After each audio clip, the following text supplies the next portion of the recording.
नमस्कार, good morning. आज का जो हमारा वीडियो है बहुत इम्पोर्टेंट है, क्योंकि आज हम जो रिव्यू करेंगे एसएससी सीजीएल का जो एग्ज़ाम हुआ था 11 अप्रैल 2022 को।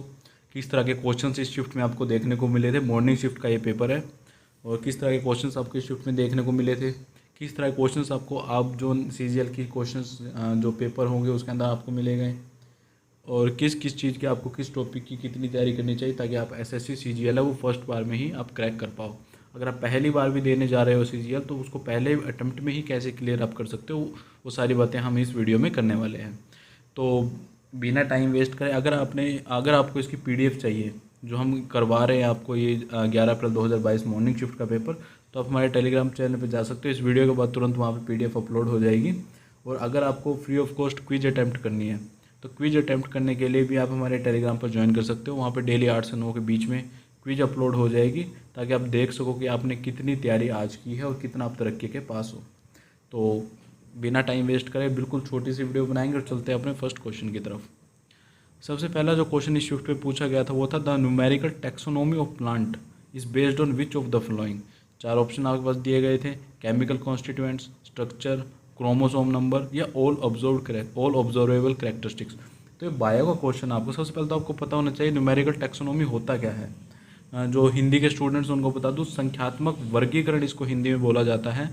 किसी भी स्पीसीज़ को हम एक न्यूमेरिकल नंबर दे देते हैं उसके स्ट्रक्चर के अकॉर्डिंग, उसके केमिकल कंस्टिट्यूएंट के अकॉर्डिंग या फिर उसके क्रोमोसोम नंबर के अकॉर्डिंग, सब चीज़ों को कंबाइन करके उसको एक संख्यात्मक वर्गीकरण, एक न्यूमेरिकल नंबर दिया जाता है जिसको न्यूमेरिकल टैक्सोनॉमी बोला जाता है।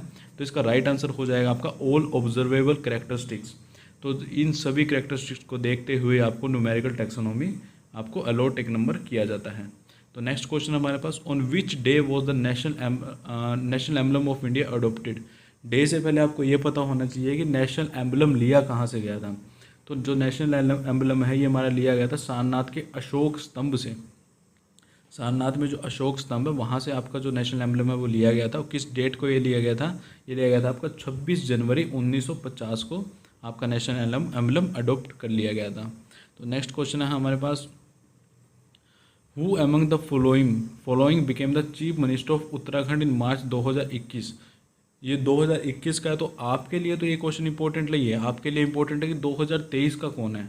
तो 2023 का जो इसका राइट आंसर हो जाएगा वो हो जाएगा आपका पुष्कर सिंह, जो 2023 के सीएम है उत्तराखंड के।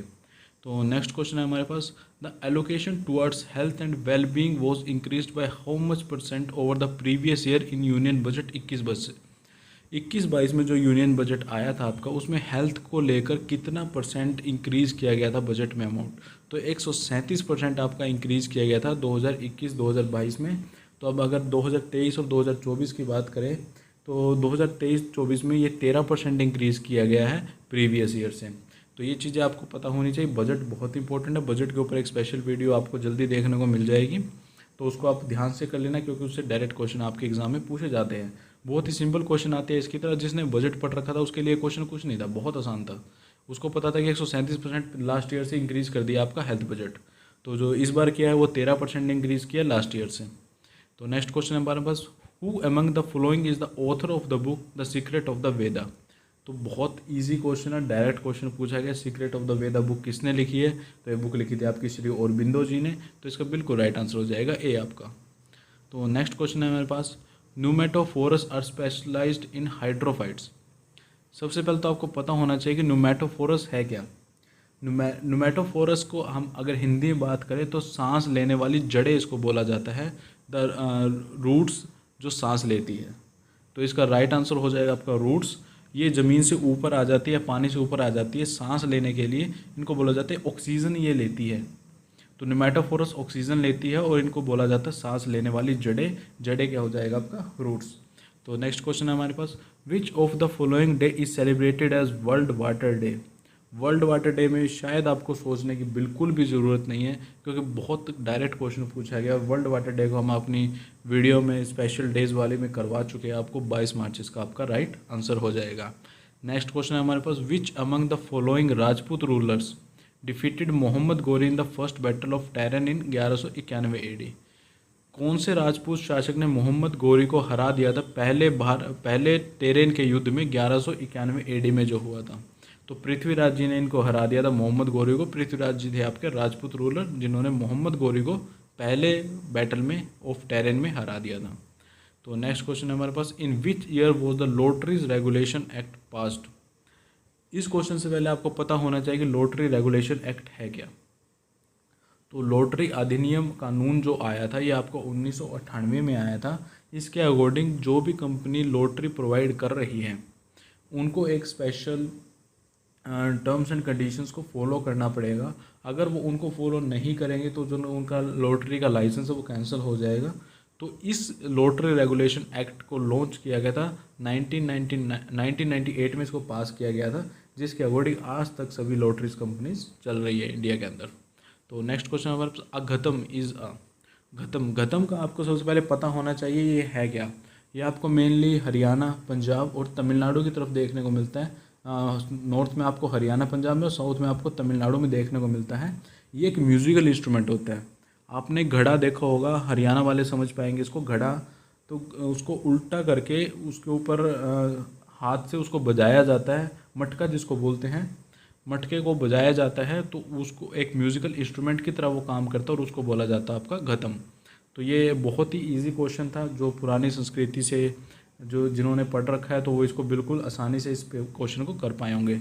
ओवरऑल अभी तक देखा जाए तो पेपर का जो लेवल है वो इतना मुश्किल नहीं है। सभी क्वेश्चंस वो हैं जो आपको पहले करवा रखे हैं कहीं ना कहीं, या फिर आपको आते होंगे।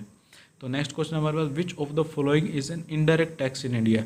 ये इकोनॉमिक्स का क्वेश्चन है और इकोनॉमिक्स की वीडियो में हमने इसको कवर किया था। जो गुड एंड सर्विस टैक्स है ये आपका इनडायरेक्ट टैक्स, ये आपका इनडायरेक्ट टैक्स होता है। बाकी आपके डायरेक्ट टैक्स होते हैं आपके income tax, corporation tax, capital gain tax. तो ये इकोनॉमिक्स की वीडियो में आपको दोबारा से क्लियर कर देंगे कौन सा आपका डायरेक्ट टैक्स है, कौन सा आपका इनडायरेक्ट टैक्स है। अगर आपने चैनल को सब्सक्राइब नहीं किया तो चैनल को सब्सक्राइब कर लेना, ताकि आप कोई भी वीडियो जो इंपॉर्टेंट आपके एग्जाम के लिए उसको मिस ना करो। तो नेक्स्ट क्वेश्चन हमारे पास, tribes of the Nicobar island pay their respect to the departed soul of the head of the family during the. ये एक ऐसा क्वेश्चन था जो मुझे लगता है कि एग्ज़ाम को लेके बहुत ही टफ रहा होगा स्टूडेंट्स के लिए, क्योंकि ये मुझे नहीं लगता ये किसी भी टीचर्स ने आपको करवाया होगा या फिर आपने खुद भी सेल्फ स्टडी इस टॉपिक पे की होगी। तो इसका राइट आंसर हो जाएगा आपका ओसवरी फीस्ट। तो ये बहुत ही एक टफ क्वेश्चन था एग्जाम को लेके। नेक्स्ट क्वेश्चन है हमारे पास, which of the following statement is या आर करेक्ट। इनमें से कौन सी स्टेटमेंट करेक्ट और कौन सी गलत है। Only marketed goods are considered while estimating gross domestic product. अगर आप जीडीपी कैलकुलेट कर रहे हो तो जितने प्रोडक्ट आपके मार्केट में है सिर्फ उन्हीं को कैलकुलेट करोगे, सिर्फ उन्हीं को देखा जाएगा, या फिर जो आपके प्रोडक्ट आप बना रहे हो जो मैन्युफैक्चर्ड है आपके गोडाउन में रखे हैं, या फिर उनको भी आप कैलकुलेट करोगे। तो ओनली जो मार्केट में आपके गुड्स जा चुके हैं, जो सामान आपका जा चुका है जीडीपी में आपका, वही कैलकुलेट होगा। ये पहली स्टेटमेंट बिल्कुल आपकी करेक्ट है। दूसरी है, the work done by a woman at our home is outside on the purview of a gross domestic product. जो औरत अपने घर में काम करती है क्या उसको भी आप ग्रॉस डोमेस्टिक प्रोडक्ट में कैलकुलेट करोगे जीडीपी में? तो नहीं, वो कैलकुलेट नहीं होगी। तो ये भी आपको बिल्कुल सही आंसर है। थर्ड स्टेटमेंट हमारे पास, in estimating GDP only final goods and services are considered. जो फाइनल गुड्स आपके तैयार हो चुके हैं, जो मार्केट में जा चुके हैं, ओनली वही कैलकुलेट होंगे क्या? ये बिल्कुल स्टेटमेंट बिल्कुल सही है ये स्टेटमेंट। तो इसका राइट आंसर हो जाएगा all statements are correct. Next question हमारे पास, dash was an important port city in ancient India. Ancient India में बहुत ही एक इम्पोर्टेंट पोर्ट सिटी थी, इसका नाम था आपका तमरालीपति। ये बहुत ही इंपॉर्टेंट क्वेश्चन है और आपको पता होना चाहिए तमरालीपति कहाँ पे, या आपकी वेस्ट बंगाल की पोर्ट सिटी है। तो पोर्ट सिटी से आपको एक और याद आ रहा होगा कि इंडस वैली सिविलाइजेशन के टाइम पे भी एक पोर्ट सिटी थी लोथल, जो कि बहुत इंपॉर्टेंट थी। इसको भी आप साथ के साथ याद रख लेना, हो सकता है अगले पेपर में आपसे लोथल पूछा जाए। 15th क्वेश्चन है हमारे पास, in dash is reducing the degree और इंटेंसिटी ऑफ एलिमिनेटिंग पोल्यूशन। सबसे पहले तो रिड्यूसिंग वर्ड से आपको यहाँ पे टिक कर देना चाहिए था अबेटमेंट, क्योंकि अबेटमेंट का मतलब भी रिड्यूसिंग ही होता है। तो यहाँ पे पूछा गया कि डैश क्या है जो रिड्यूस करता है डिग्री ऑफ इंटेंसिटी ऑफ और एलिमिनेटिंग पोल्यूशन। तो इसका अबेटमेंट राइट आंसर हो जाएगा, बिल्कुल correct. Which of the following team won the Indian super league 2020-21। तो 20-21 आपके लिए इंपॉर्टेंट नहीं है, आपके लिए अभी इंपॉर्टेंट है 23-24 किसने जीता है और 22-23 किसने जीता है।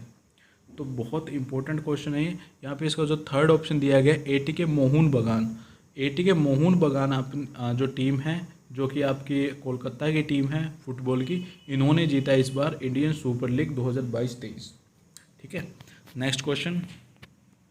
The former Spanish footballer Antonio Lopez Habas was the coach as at the hero ICL 2020-21 of which of the following football teams. ये उसी टीम के कोच थे जिन्होंने इस बार ISL को जीता है, इंडियन सुपर लीग को। इंडियन सुपर लीग किस में होती है? फुटबॉल में होती है। तो इसका राइट आंसर हो जाएगा आपका ATK मोहन बगान। नेक्स्ट क्वेश्चन है, which of the following is also known as the white mountain. White mountain आपको इसका राइट आंसर हो जाएगा आपका धौलागिरी 1। धौलागिरी से आपको एक चीज़ और याद आ रही होगी इंडस वैली सिविलाइजेशन की, धौलावीरा आपका कहाँ था? गुजरात में। तो इन चीज़ों को साथ में रिलेट करते रहो ताकि आपको पता रहे कि आप कितना इन चीज़ों को रिमाइंड कर रहे हो। और इस वीडियो से रिलेटेड क्विज आपको शाम को देखने को मिल जाएगी टेलीग्राम चैनल पे। अगर आपने ज्वाइन नहीं किया है तो आप टेलीग्राम पे सर्च करना स्टार्ट स्मार्ट स्टडी, तो वहाँ पे आपको फर्स्ट नंबर पे ही चैनल आ जाएगा, वहाँ से आप उसको ज्वाइन कर सकते हो। With which of the following ocean would you associate the ring of fire. Ring of fire किसको कहा जाता है? इसको कहा जाता है पैसिफिक ओशियन को। Next question, which of the following amendment of the constitution of India added a new fundamental duty under article 51A। तो 51A 86 अमेंडमेंट को ऐड किया गया था। जो 86 अमेंडमेंट था ये क्या था? ये था education for children, free education for children for 6 to 14 years. 6 से 14 साल के जितने भी बच्चे हैं उनको एजुकेशन है वो फ्री दी जाएगी और कंपलसरी दी जाएगी। उनको एजुकेशन करना कंपलसरी है और ये बिल्कुल उनके लिए फ्री की जाएगी। नेक्स्ट क्वेश्चन है, the theme of for international mother earth day 2021 का आपका थीम था रिस्टोर आवर अर्थ, लेकिन आपके लिए इंपॉर्टेंट है कि 2023 का क्या थीम है। तो 2023 का थीम आपका इन्वेस्ट इन आवर प्लेनेट। तो ये आपका थीम है इंटरनेशनल मदर अर्थ डे का। Next question, which of the following states या union territories was an election not held during March April 2021। आपकी शिफ्ट को लेकर ये क्वेश्चन बिल्कुल इंपॉर्टेंट नहीं है, तो आप इसको यहाँ से स्किप कर सकते हो। बिहार इसका right answer. The British east India company captured Pondicherry, या जिसका अभी नाम पुडुचेरी कर दिया गया है, from the French in year. किस ईयर में ये किया गया था? ये किया गया था आपका 1761 में। नेक्स्ट क्वेश्चन है आपके पास, according to Ramsar convention which of the following is a world wetland day. World wetland day किस डे सेलिब्रेट किया जाता है? ये हमारी इंपॉर्टेंट डेज एंड थीम्स की जो वीडियो है उसके अंदर हमने इसको कवर किया था। इसका राइट आंसर हो जाएगा आपका 2 फरवरी। तो लास्ट क्वेश्चन है हमारे पास, at least dash of the carbon dioxide fixation on earth is carried out by algae through photosynthesis. Photosynthesis में कितना कार्बन डाइऑक्साइड फिक्स है कि आपका यूज़ होगा? Half. At least half of the carbon dioxide fixation on earth is carried out by algae through photosynthesis. तो ये थी आपकी आज की इंपॉर्टेंट वीडियो। उम्मीद करते हैं कि वीडियो आपको पसंद आएगी। और अगर आपने हमारे टेलीग्राम चैनल को ज्वाइन नहीं किया है तो जल्दी से टेलीग्राम को ज्वाइन कर लीजिए। क्विज वहाँ पे डेली होगी, बहुत ही बेहतरीन क्विज आपको देखने मिलेगी। आपकी तैयारी को नेक्स्ट लेवल पे हम वहाँ पे लेके जाएंगे, जिसके अंदर आपको इंग्लिश के क्वेश्चंस, जीके के क्वेश्चन, जीए के क्वेश्चन, करंट के क्वेश्चन, जीएस के क्वेश्चन सभी उसके अंदर कवर करेंगे। और क्विज की हम कोशिश करेंगे डेली अपलोड करें, वीडियो भी हम कोशिश करेंगे यूट्यूब पे डेली अपलोड करें ताकि आपकी तैयारी में कोई कमी ना रहे।